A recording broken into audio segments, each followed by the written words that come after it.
The CBS Radio Mystery Theater presents...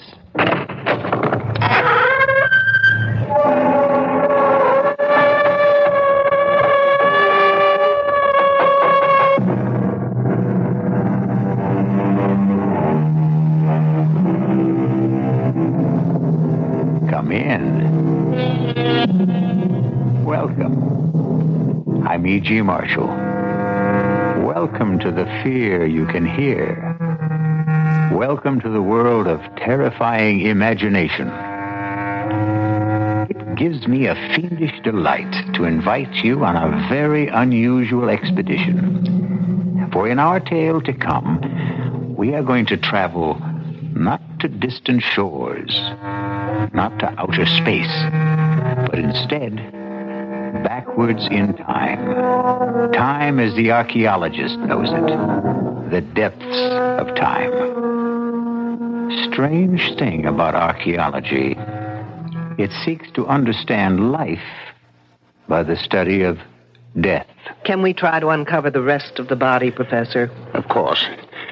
Jimmy, get 3 or 4 fellows to help you, and do it carefully. There's no way of telling the body's position. Sure thing, Professor. Oh, this is awful. What are we going to do? Don't worry. Ancient bodies are your specialty. Fresh ones are mine. But how do you know it's murder? You surprise me. A suicide may dig her own grave, but you'd hardly expect her to pull the dirt in after her.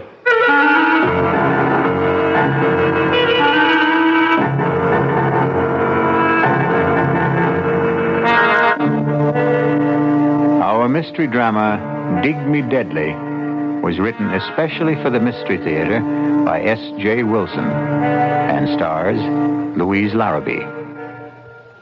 It is sponsored in part by Buick Motor Division. I'll be back shortly with Act One. You know, I just thought of something. Yeah, what's that? Well, over 400,000 people have already bought 1976 Buicks. Yeah. That's a lot of people. Yeah. Well, if you got all those people together, they probably disagree on nearly everything. Religion, politics, sports. I mean, people disagree on all that stuff, right? Mm-hmm. And yet all those people, over 400,000 of them, agree on Buicks. I think that's really socially significant, don't you? No. Buick, dedicated to the free spirit in just about everyone. Hi, this is Andre Fisher with Rufus. Here's a question for high school juniors and seniors. What does NROTC mean to you? Well, the letters stand for Naval Reserve Officers Training Corps. And if you qualify, that could mean your college tuition and a cash allowance besides. Interested? Okay, ask your high school counselor or see your local Navy recruiter or just dial 800-841-8000 toll-free for details.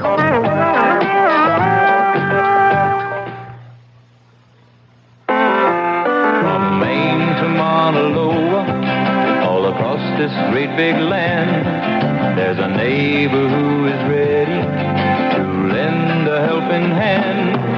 When a hurricane is brewing, when an old man needs a friend, where there's suffering, where there's trouble, there's a friend you can depend on.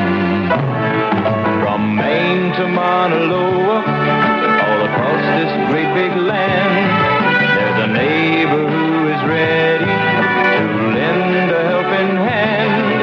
When a hurricane is brewing, when an old man needs a friend, where there's suffering, where there's trouble, there's a friend you can depend on. Red Cross is the good neighbor is you.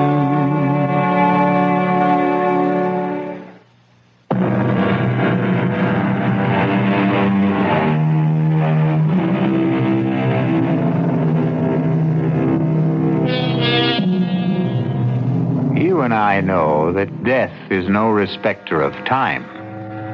It often comes unbidden, unexpectedly, even fiercely and murderously. So, get your pith helmets, your sunglasses, your axes, shovels, and all the other paraphernalia you will need to join us in Dig Me Deadly. Young man, why aren't we on a road? Why do we have to cross the desert? Because it's the fastest way to where we're going, Detective Scrubshaw. Not Scrubshaw, Trubshaw. Trubshaw. Detective Claudia Trubshaw. And I'd bet your last toothpick, which I wish you'd take out of your mouth, that we're really crossing the Rocky Mountains. They're in Colorado. This is Arizona. I know it's Arizona, Sheriff Wiley. It's where I came to spend my vacation with my sister before you showed up with all your hornswoggling. Oh, ma'am, I did no such thing. Now, what else would you call it? I came here to get away from L.A. and all that smog and to breathe in the pure, fresh, clean air of Tucson. Now, thanks to you, I've got more sand in my mouth than the whole Sonora Desert. That's Mexico. This Arizona. I've got news for you. It's left Mexico and settled in my lungs. Now, do you mean to tell me that in the entire state of Arizona there isn't a police officer, anybody who can cover this case, that you had to drag me into this no-woman's land? Those are my orders, ma'am. But why would my boss in Los Angeles assign me to an Arizona case? Well, I guess he knew you were in the neighborhood. That makes as much sense as kissing one of those cactuses. They're called saguaros. Now stop changing the subject. Now, will you tell me where we are going? Like I said, west of Naco. Good for you. You have advanced to the next plateau. And why are we going there? Because that's where they're digging. Superb. Now, who are they? The kids that are digging. Wiley, did you ever have your IQ tested? Not so as I know. Well, don't. It's probably lower than Death Valley. And I know that's in California. Now, why are they digging? For dead bodies, I think. Stop this car at once. Well, what's wrong, Detective? Now, I'm not riding another minute until you tell me what this is all about. Well, what more do you want to know?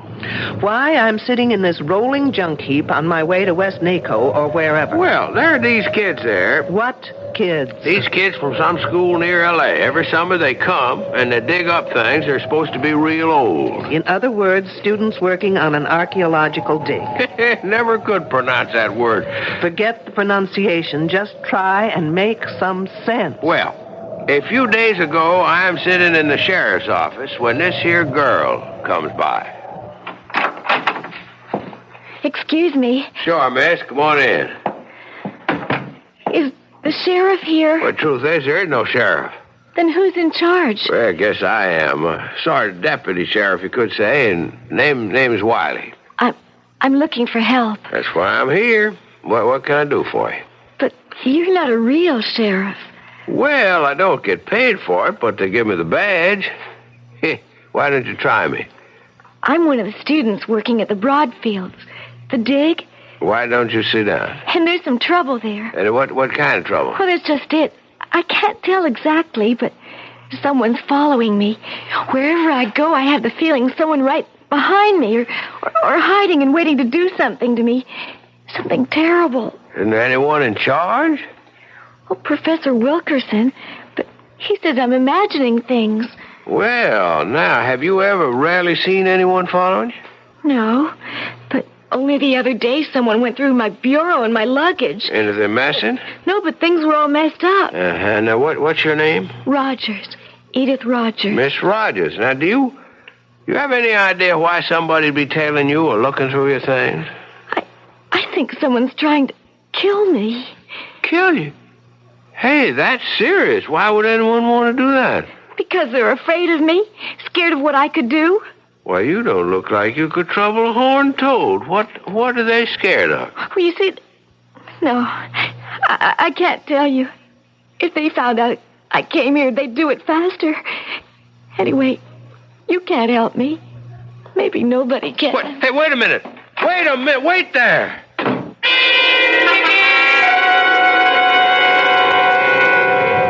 Then what did you do? I phoned that Professor Wilkerson.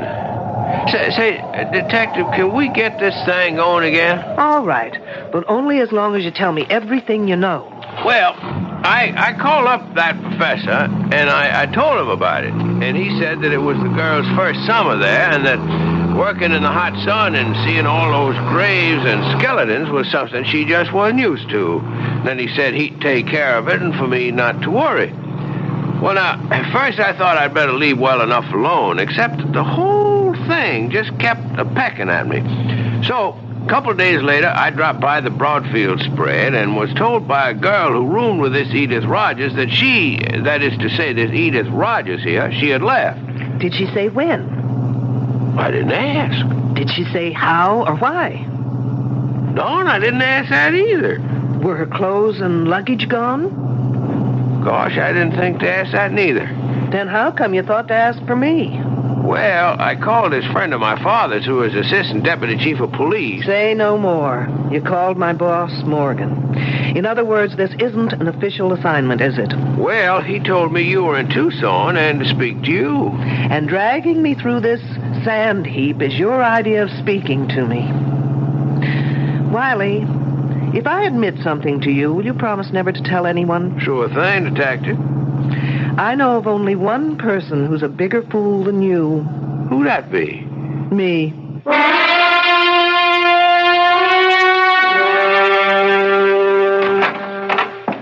Detective Troopshaw? I'm Julian Wilkerson. One of the students tells me you'd like to see me. Only in an unofficial capacity, Professor. If you can be of assistance, fine. If not, I'll understand. Well, I'll try. Professor, this is Sheriff Wiley. Oh, yes. How do you do? Hi. What's it all about? The Rogers girl. I understand she's not here any longer. Yes. I knew that girl would be more trouble than it was worth to bring her out here. Then why was she here? Oh, she was thinking of archaeology as a major. You see, she apparently comes from a difficult home. She had nothing to occupy her this summer, and the dean asked me if we could fit her in. Try to make her feel she belongs to something. A group. Apparently it didn't work out. No. She moped a lot. Got depressed, suspicious. Felt she wasn't wanted. I did everything I could. I got two of the nicest girls to room with her. Who are they? Oh, Janine Boulanger, a French exchange student. Specializes in atomic physics. And Susan Lathrop, a straight-A student, very outgoing, very bright. Were there any young men? Yes, and I didn't like doing it, but I got Jimmy Trumbull to spend some of his free time with her. He's our prize. He's a brilliant fellow. We call him our Libby. Libby? Well, now that's a girl's name, isn't it? Wiley, you're famous for not asking questions. Why not live up to your reputation? Professor Libby developed the carbon-14 dating system. Oh, he did he? Yes. Anyway, Edith didn't take to the work or to anyone. It's no surprise that she just dropped out. Are her belongings still here? Well, I wouldn't know, but Susan would. She's in the specimen shed next door. Let me call her. Sue? Sue Lathrop? Yes, Professor? Well, can you come to my office for a minute? Wiley, why don't you do something constructive, like seeing if you can get me something to wash down this sandstorm I swallowed, thanks to you. Sure thing. Detective, anything special? Just something soft, wet, and cold, please. I'll be back in a minute. Oh, sorry, miss. I didn't mean to knock. Oh, that's all right. Susan, I'd like you to meet Detective Troopshaw. A detective? From the police? Yes, but not on official business. What for, then? I was wondering if Edith Rogers' belongings were still in her room. Oh, Edith. Oh, no. She took everything when she left.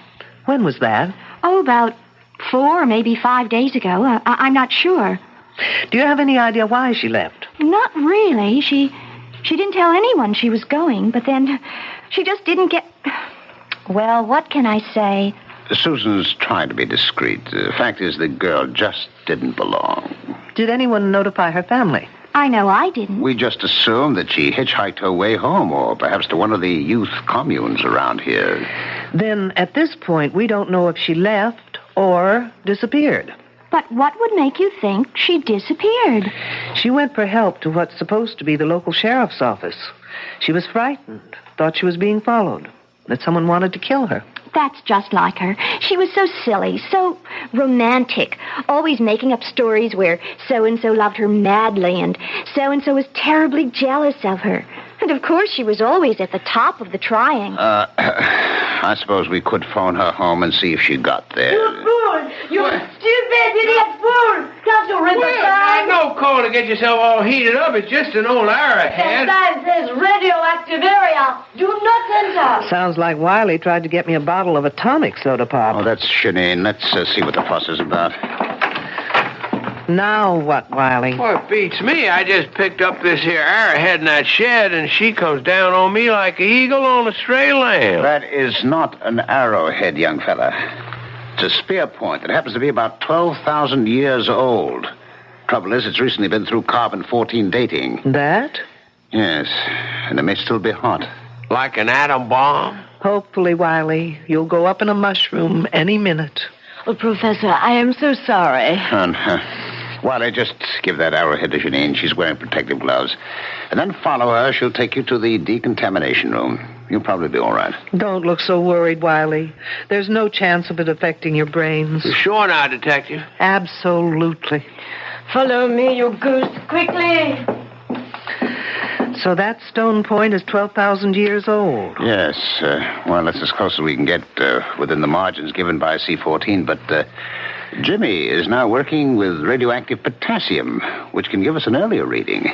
I thought 10,000 to 15,000 was about the earliest records we have of man on this continent. Well, we've got some surprises in store. Not only for you, Detective, but for the world. Really? Care to give me a clue? I already have. I filed that one away. Which one? With C14, you can date back some 50,000 years, but with potassium, you can go back to at least 1 million years, right? Yes, that was the clue. Interesting. What are you hoping for? It's no longer a hope, Detective. But you'll have to be patient and wait until we release our reports. What's that all about? I don't know. The kids seem to be heading for the northwestern bridge. I've got to go. I'll bet it's Wiley again. Nothing like this has happened before. Nothing like Wiley has happened Susan? Susan, do you know what's happening? No, Professor, but it's something exciting. Maybe a new find. I hope they didn't have to dig as much sand as I've got in my shoes. I'll catch up with you. Hi, Detective, aren't you coming? Someone screamed. Wiley, where have you been? I've been in that shed with that French refrigerator. I need your shoulder. Well, what for? To lean on so I can get the Sahara out of my shoes. Okay, but you better hurry. Wiley, no matter what has happened up there, you've got to do something for me. What's that? In that shed, can you remember what you saw there? Pretty much. Then listen carefully.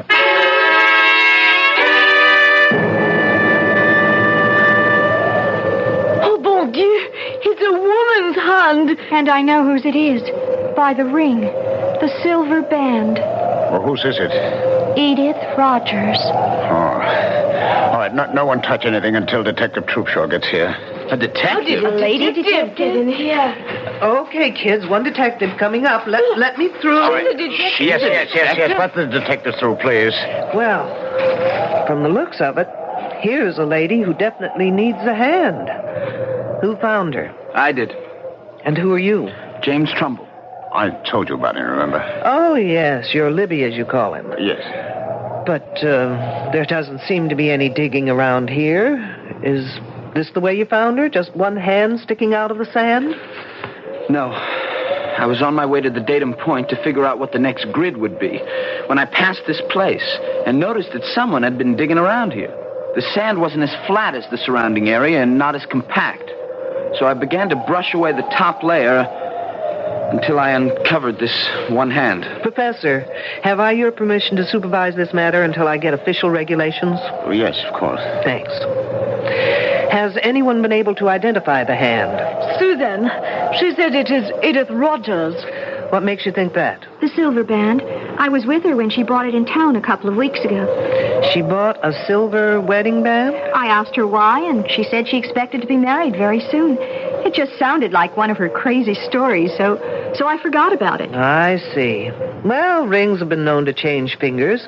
Can we try and uncover the rest of the body? Of course. Jimmy, get 3 or 4 fellows to help you. Do it carefully, please. There's no way of telling the body's position. Sure thing, Professor. Oh, this is awful. What are we going to do? Don't worry, Professor. Ancient bodies are your specialty. Fresh ones are mine. Yes, but this is liable to stop our work. This place will be crawling with police, newsmen, television crews, what all. Really? Why? Isn't murder a little too common to rate that kind of attention? But how do you know it is murder? Miss Lathrop, you surprise me. A suicide may dig her own grave, but you'd hardly expect her to pull the dirt in after her. Pit's very shallow, Professor. I don't think we should use shovels. Shall we use the brushes from here? Sure, but let's get a move on, eh? Ah! Look, the hand is attached only to bones, to a skeleton. Oh, no, I've never seen it. Oh, now, will you all stop crowding? You'd think this was a Hollywood opening. Oh, Janine is right. There is no body. The hands are attached to a skeleton.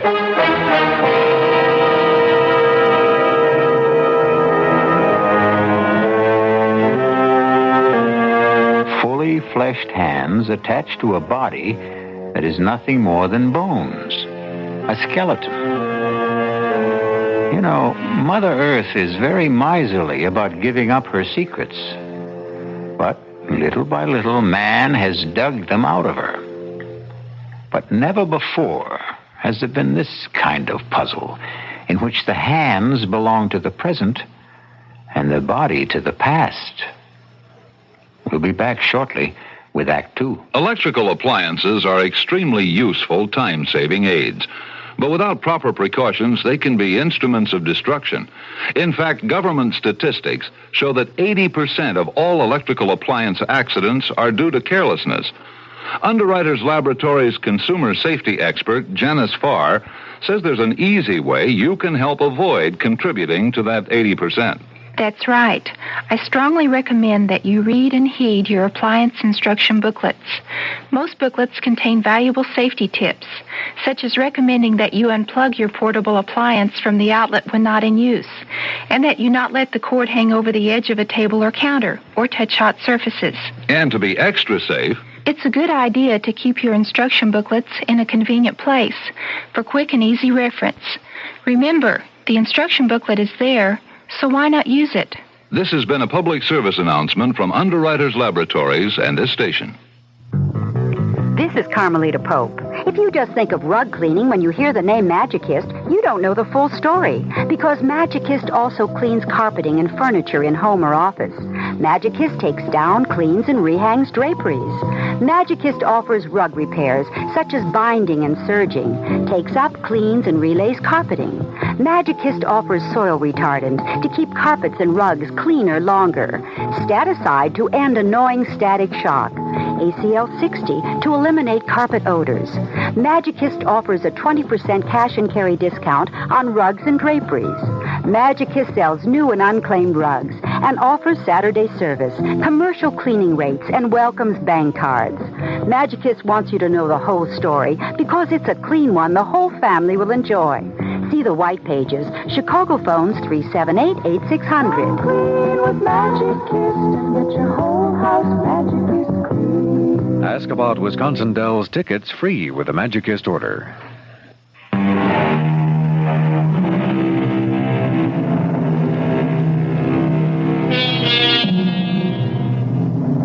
We return to our dilemma. The question is, what is a bunch of young, bright college students going to do about a body that has fully fleshed hands attached to the bones of a skeleton? And what is our lady detective, Claudia Troopshaw, going to do with this seemingly improbable corpse? Yes, Captain. You've got to tell me under whose jurisdiction this case belongs. No, there is no local police department. The hands may be the Roger girls, but the body, wait till you get this, it's a skeleton, and the professor tells me it's over 2,500 years old. Stop yelling. I know it sounds crazy, but they just did a C14 test on one of the bones, and that's the result. 2,500 years old. But not the hands. Whose case is it, I want to know? Mine? Why mine? Well, will you get in touch with the FBI at once? No, I can't use anyone here to help me that's already here. Why not? Because they're all under suspicion, that's why not. Lunkhead.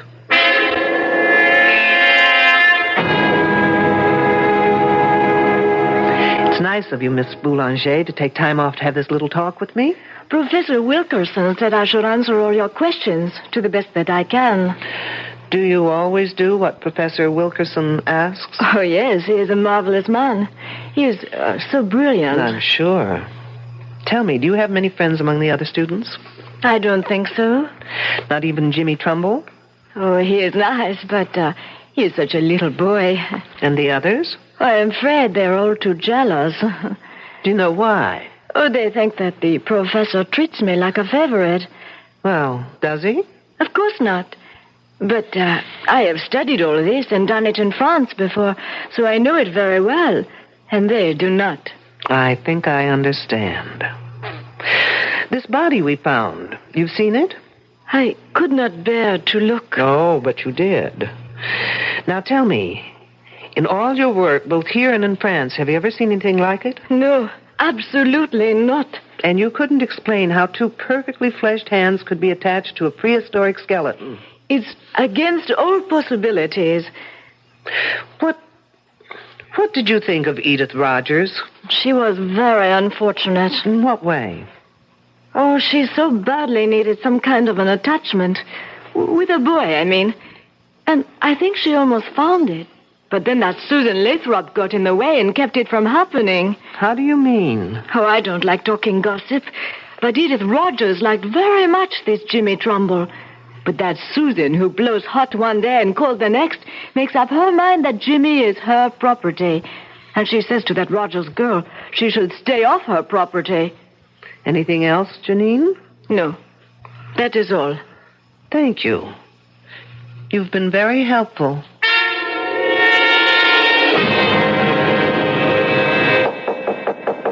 Come on in. Oh, hello, Jimmy. Hello, Detective Troopshaw. Professor Wilkinson says you want to see me. I have just a few questions that may or may not help clear up some of your problems.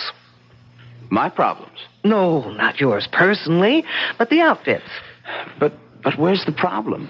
Well, if those hands belong to Edith Rogers, it means she's dead. And that, I'd call a problem. This whole thing's crazy. It's some kind of gag. I mean, it's not possible for a skeleton of someone who's been dead for over 2,000 years to have the hands of someone who was alive a week ago, or less. Did you see Edith Rogers about a week ago? Yes, ma'am. I understood you were one of the very few who was sort of interested in Edith Rogers.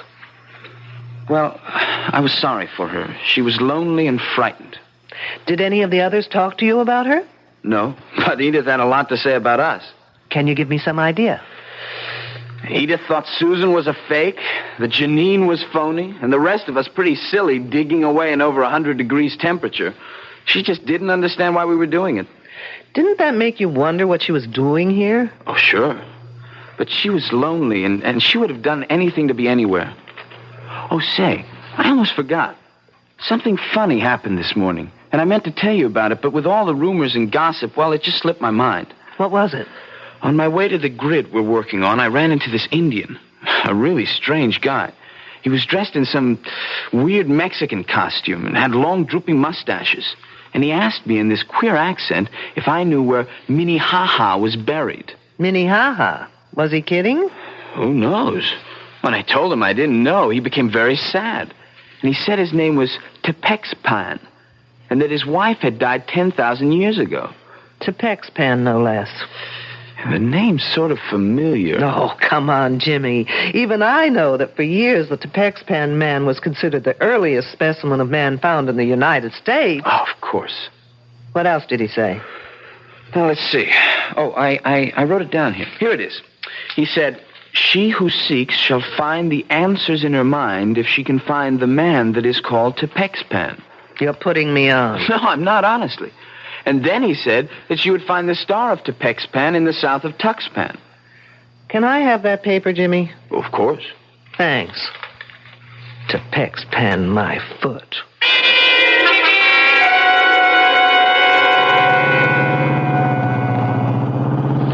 Wiley must be a genius to be able to drive this kidney buster. I can just about manage to keep the wheels straight. Now, where am I? Tuxpan. Ah, here it is, Tuxpan Avenue. Now turn south. How am I supposed to find the building? The Star of Tuxpan. Ah, lo and behold, a building with a star over the door.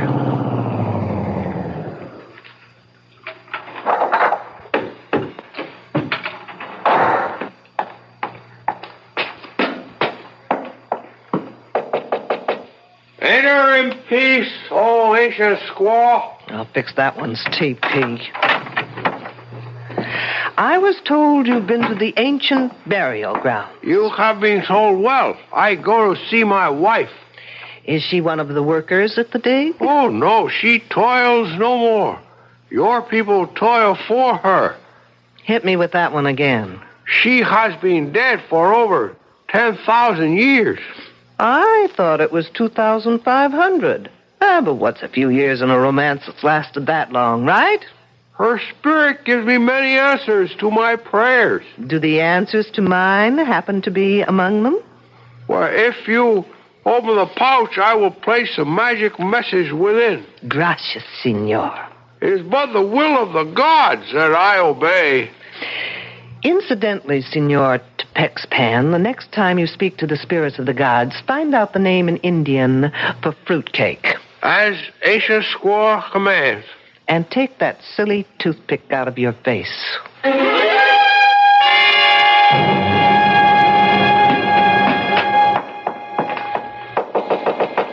Who's there? Shirley Holmes. Who?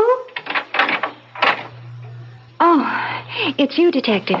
I was just being cute, Miss Lathrop. Sherlock Holmes, get it? What's there to get cute about? I see you're packing. I'm leaving. I'm sorry, Miss Lathrop, but you're not going anywhere. Why not? Because everyone stays put until I get the answers to a thing or two. Such as? If the body we found yesterday was Edith Rogers... I told you it has to be Edith.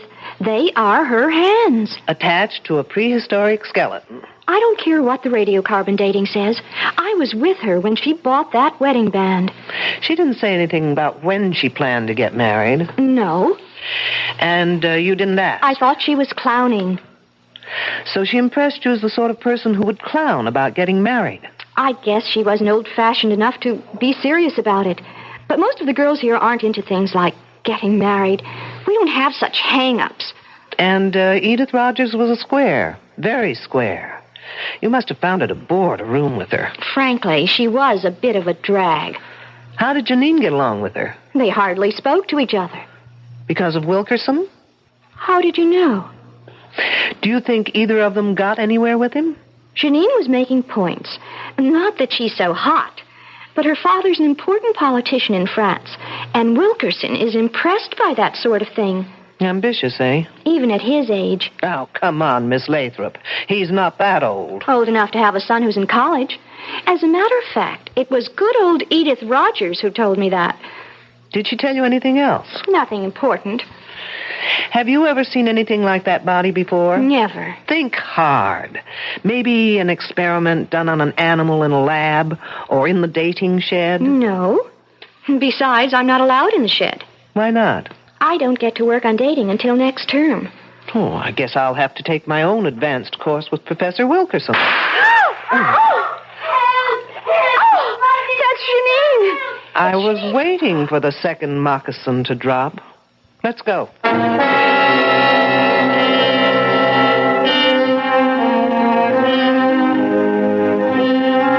It is written in the book of Proverbs, and wisely, I believe, that whoso diggeth a pit shall fall therein. Our problem is that all our characters are diggers in pits. Even our ardent detective Claudia Trubshaw has been digging through level after level, but getting seemingly nowhere. I'll be back shortly with Act 3. Well, sir, I see you're one of the many people who bought a new Buick Century. That's right. Boy, you want to talk about roomy and comfortable. Just take a look in there. Go ahead. But you have curtains hanging in your car. Yes, and wallpaper, too. Well, why's that? Well, we like the Century so much, we decided to sell a house and live in it. Huh. Well, doesn't that get just a little crowded? Oh, I suppose it might after a while, but, well, we aren't home that much. Oh. Yeah, we got a little Skyhawk up north. Buick, dedicated to the free spirit in just about everyone. When people in other countries need refuge, the Migration and Refugee Office of the United States Catholic Conference tries to help. The Catholic Conference Office of Refugee and Migration helped me to come here from Cambodia, and I am very thankful for them to help me to get a house and a job. The work with refugees from the Far East continues. Help these people blend into our society. Support the Office of Migration and Refugees through the American Catholic Overseas Aid Appeal. When it comes to office copy machines, the real name of the game isn't Xerox, it's Toshiba Fax, and here's why. Toshiba Fax has a book copier using plain everyday paper for under $4,300. It's compact and portable, fits easily onto a desktop, and costs a lot less to run.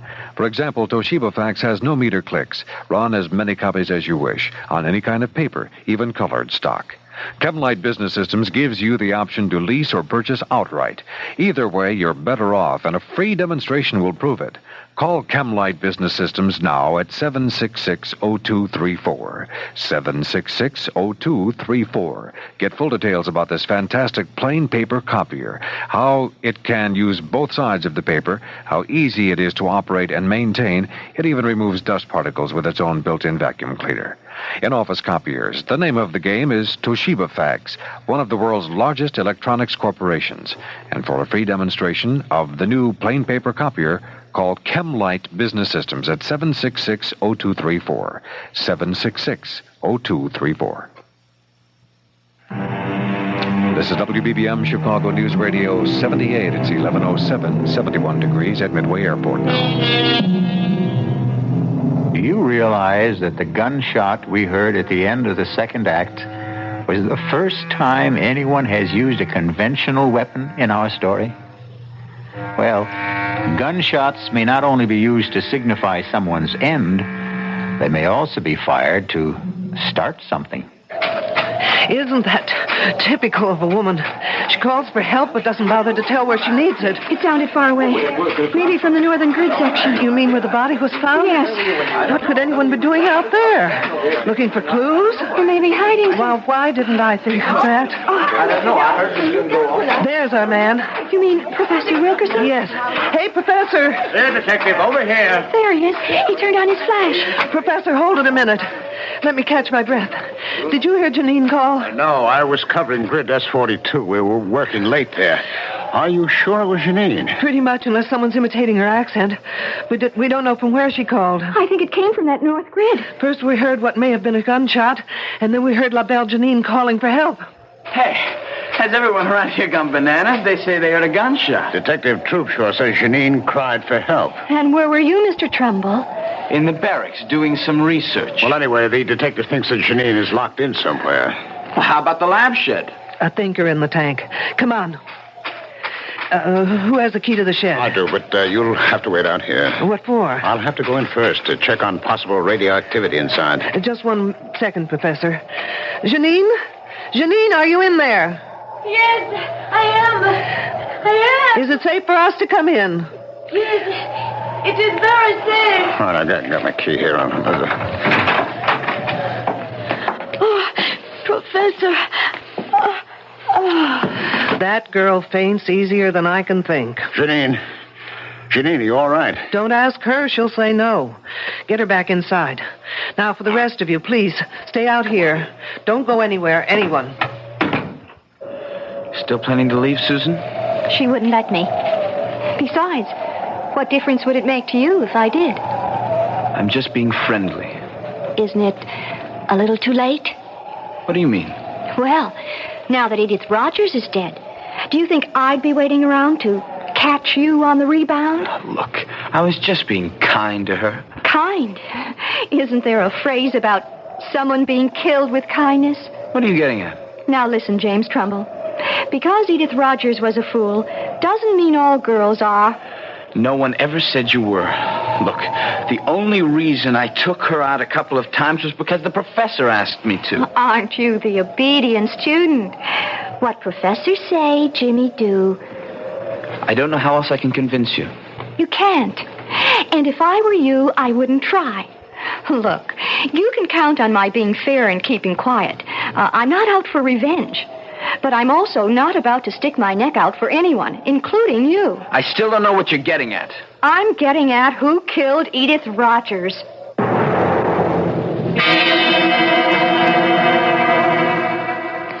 I don't know why it is, Professor, but I've never seen a woman in a faint whose legs didn't look lousy. Oh, What happened? That did it. It always does. Janine. I don't want to interrupt, but like a good archaeologist, would someone please get to the bones of the matter? I am speaking as fast as I know. I heard a noise at the window. What kind of noise? The window was opening. Wasn't it locked? It's always locked. So I went to see what could be happening, and already there was this man climbing inside. What was he like? He was an old Indian man with long mustaches. I told him to get out, that it was dangerous to be here. And then? He would not say anything, but stood there. So I ran back to the lab room where I have my pistol. And when I returned, I found him in the specimen room. He had a leather bag tied around his waist. It was open. Did you see him put anything in it? No, but I held up the pistol and told him I would shoot if he didn't put back whatever he took. So he put his hand in the bag and took something out and threw it in my eyes. Then I pressed the pistol. What did he throw? Little things. I don't know. Let's take a look. All right. Now, wait. Here on the floor. It's thin slivers. It's maybe wood. Let's take a closer look. No, don't touch them. For heaven's sakes, why not? They may be hot. I'll get the counter. Is anything missing, Miss Boulanger? I have not looked. Well, do that little thing. And, Miss Boulanger, the next time you find that you're stuck in here, just open the lock and walk out.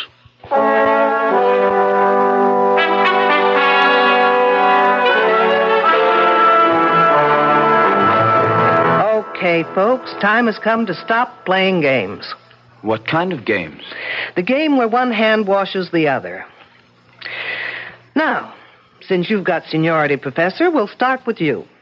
What kind of a game could I possibly be playing? Well, as a professor, you're a great show. As a poker player, you're stupid. Oh, really? You don't know how to bluff. Remember how you insisted that spear point Wiley took from the shed had to be radioactive? Well, you were lying. How dare you? When it comes to the truth, Professor, I'm very daring. That spear point was in perfect condition. If it had been dated, a piece of it would have had to be missing. How could you know that? What do you think they teach us at the police academy? Home economics? Now, putting it simply, the less carbon-14 in an object, the older it is, right? That is correct. And the older, the more valuable. Sure, that's what we're here for, to find evidence leading back to the first human being in America. And when you can't find it, well, then you can fake it, can't you? What do you mean, detective? There's no dating equipment in that shed. You are preposterous. Wait till you hear how preposterous I really am. Only 2 people have been allowed in that shed. You and Miss Boulanger. Yes, those are the rules. Well, a certain friend of mine broke those rules. Senor Tepex Pan, if you please. Mr. Mexican, how about that? Now, if you'll just get rid of those tired handlebars from under your nose. Glad to. They sure itch. Wiley. The sheriff. The one who asked me questions about Edith. Right. And he got into that shed not to take things, but to return them. Didn't you, Wiley? I sure did. But, what did you take that had to be put back? That old spear point and the nozzle on that machine. The head? The bombarding head? And I took them both to Tucson to have the experts there take a look at them. And they confirmed my best suspicions. Professor Wilkerson, you and Miss Boulanger were faking your specimens, making them older. That's one accusation I won't buy. You can always return it for credit when I open that department. Meanwhile, you were bombarding those specimens repeatedly, trying to get them to date more than 50,000 years. Professor, did you do that? I just can't believe it. Why not, Trumbull? You invented the machine. Well, only by accident. It was a fluke. And you told your esteemed professor about that fluke, and he told you to keep it under wraps. Yes, I did keep it under wraps. I never wrote a paper. Well, how'd they know about it in Tucson? Well, I sent them a report, but only for their opinion. Trumbull, you're a damn fool. You know, Professor, you're just plain not nice. Here we girls spend fortunes trying to keep young, while you try to make a fortune aging us. Which brings me to Edith Rogers.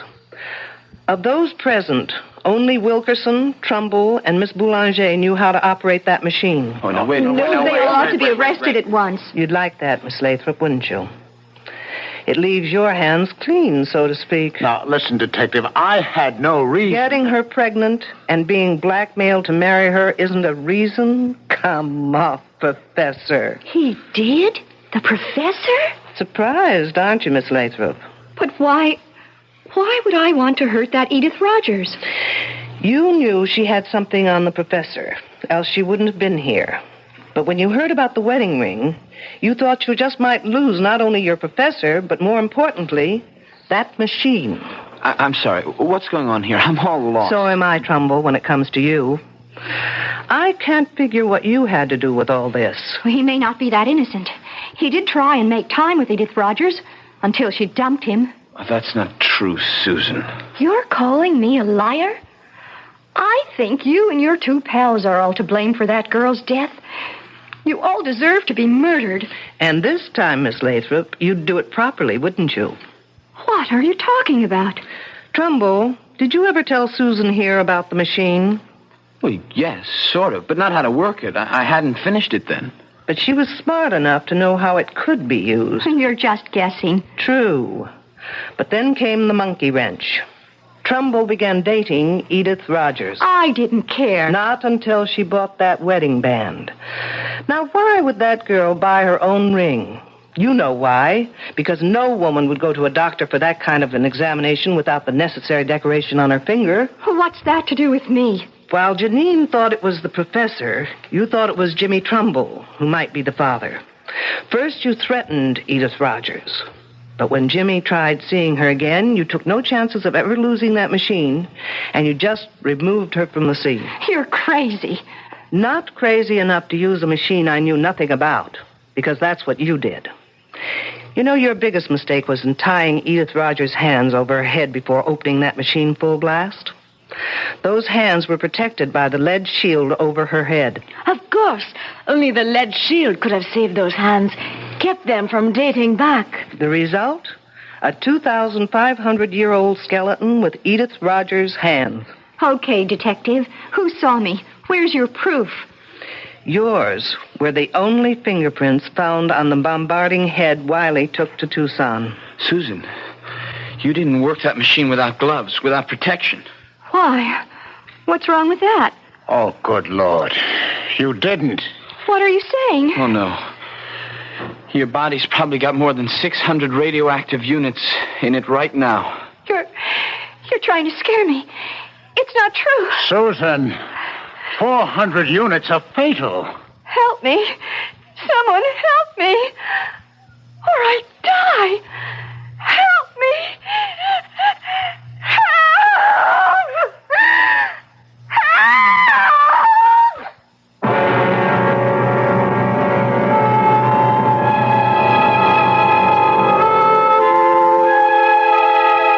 Obviously, Miss Susan Lathrop got a dose of the same medicine she gave Edith Rogers. Except in her case, its effects will be much slower and very much more painful. Sad. Very sad. But it will save the state a great deal of money. I'll be back shortly. Parents, reading is educational. Reading is exciting. Reading is fun. If you can read, you can help teach your child to read. Help your child create his own picture book. Join him or her in cutting out pictures you both like from magazines. Then paste the pictures on sheets of paper. Help arrange the pictures to form pages of different chapters. Some chapters might be called Daddy and Mommy, or Things I Like, or What I Want to Be, or Places I'd Like to Go. More than just being fun, putting the pictures where they belong will be teaching your child to organize and classify information. Listen for other new approach method, Reading Hints to Parents, furnished as a public service announcement by this radio station. For further ways you can help your child, write the New Approach Method Incorporated, Post Office Box 1303, Trenton, New Jersey, 08607.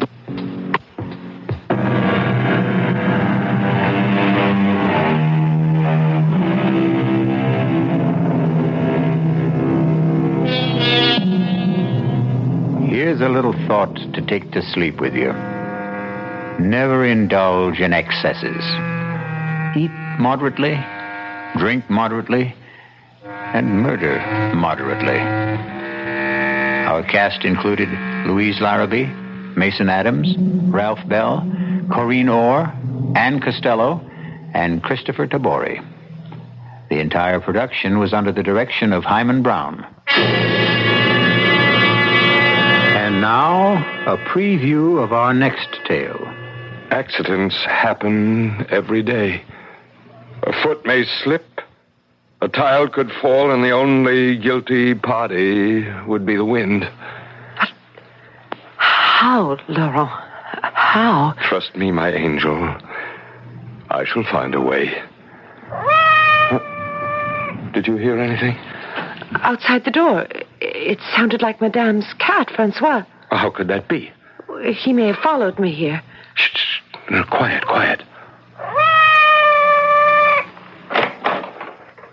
There's nobody. It's not a thing. It was only in our imagination. But why should we have both imagined the voice of Francois at the very same moment? Oh, hold me close, Laurent. I'm very afraid. This is E.G. Marshall inviting you to return to our Mystery Theater for another adventure in the macabre.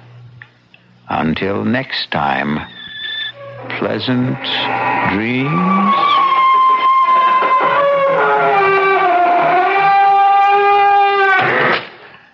This is WBBM Chicago News Radio 78. The correct time, 11:23, 71 degrees at Midway Airport. Tomorrow, after a fair night, should be sunny and warm with a high of about 84 degrees. We'll have CBS Radio Network News in just a minute.